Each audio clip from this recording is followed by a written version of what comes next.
Ислам мәгърифәте үсештә. Хәзер сезнең игътибарга Самара өлкәсе Сызран шәһәре Җәмигъ мәчетенең баш имамы Илгизәр Сәгъдиев белән әңгәмә тәкъдим итәбез. Сүзне журналист Миңназым Сәфәровка бирәм. Ассаламу алейкум, хәзрәт. Ассаламу алейкум ва рахматуллахи ва баракатух. Казанга нинди юллар алып килде дип сорамыйм, чөнки татар кешесен бөтен юлларда Казанга алып килә. Әлбәттә. Казан бит ул безнең һәрбер татар өчен ул бер мәдәни кыйбла. Без бит Казанга килдек дисәк тә, Казанга без кайтабыз. Менә ата-ананың йорты тип йортка кайткан кебек, Казан һәрбер татар өчен безнең йөрәк түрендә. Һәм дә Аллаһка шөкер шулай туры килде. Һәм дә республика көннә дә туры килде Аллаһка шөкер. Һәм дә күңелле белән файдаланы бергә кушкан дигән кебек, малаемны да Казан дәүләт университетына, федераль университетына укырга алып килдек, урнаштырдык Аллаһка шөкер. Үзебез дә Казанда еш йөрибез Аллаһка шөкер. Казанда укыдык, дәүләт университетына Татфакта, Мөхәммәдия мәдрәсәсендә укыдым. Хәзрәт, менә сез үзегез укыгансыз, шул дәүләт университетында белем алгансыз. Хәзер улыгызны алып килдегез. Сызранда да, Самарада да, ул тирәдәге шәһәрләрдә дә уку йортлары бар бит. Менә Казанга килүегезнең төп сәбәбе нәрсәдә? Казан битендә ул битен алдынгы шәһәр. Ул битендә теге урыс әйтмешә 3нче нитендә. Башкала дип әйтәләр битендә. Ул Казан бит татарныкы гына түгел. Бөтен Идел буена үзәк ул. Икътисади үзәк дип әйтер идем. Чөнки монда тартыла бөтен халык, татар гына түгел. Менә мин дус иптәшләрем дә беләм. Башка милләт халыклары, бик байлар, монда фатирлар алалар, балаларын монда укырга ибәрәләр. Һәм Мәскәүдән ким түгел.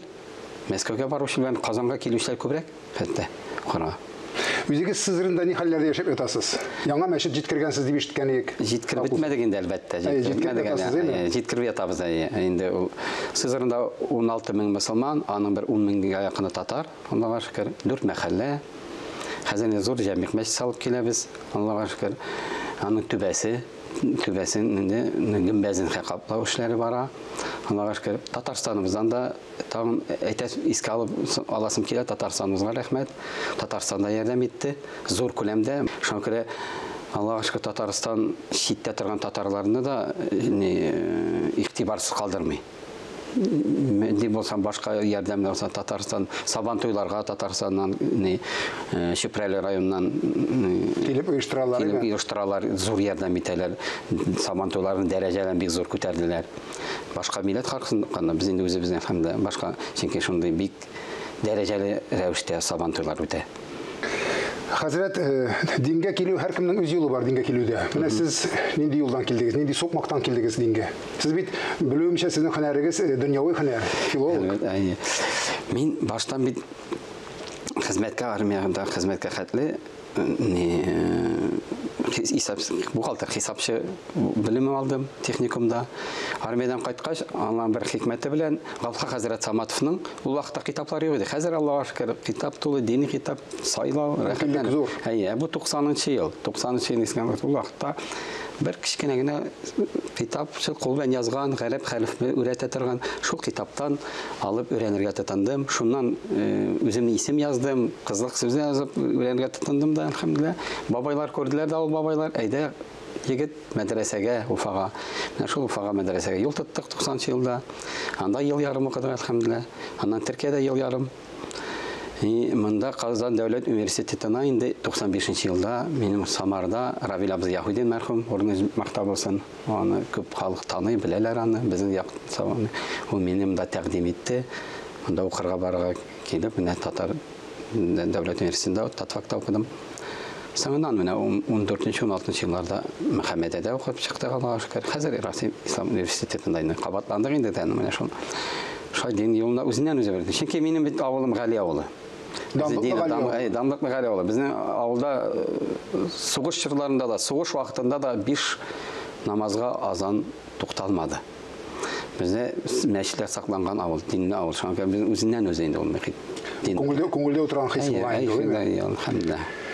Милләттәшләр арасында менә үзең Казанда сизелә, яшәрү сизелә, мәчетләргә җырлар арасында сез үзегез сизәсезме, яшьләр тартыламы? Тартыла, яшьләр тартыла. Һәм дә яшьләр ниндиләр менә яңа шундый 25-30 яшьлек менә тормышка баскан, тормышка үз мөнәсәбәтләре булган.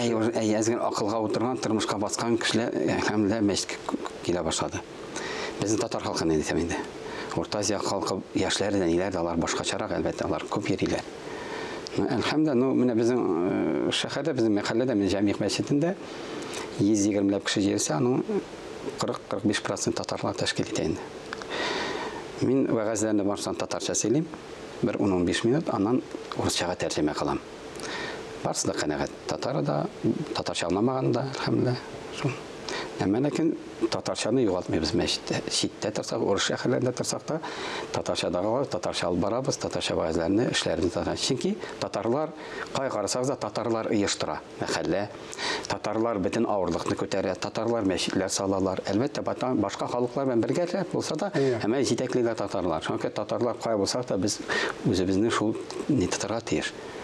Амин, шулай булсын, алга таба да эшегездә уңышлар юлдаш булсын. Рәхмәт, ихлас җавапларыгыз өчен. Исәнлектә күрешергә насыйп булсын.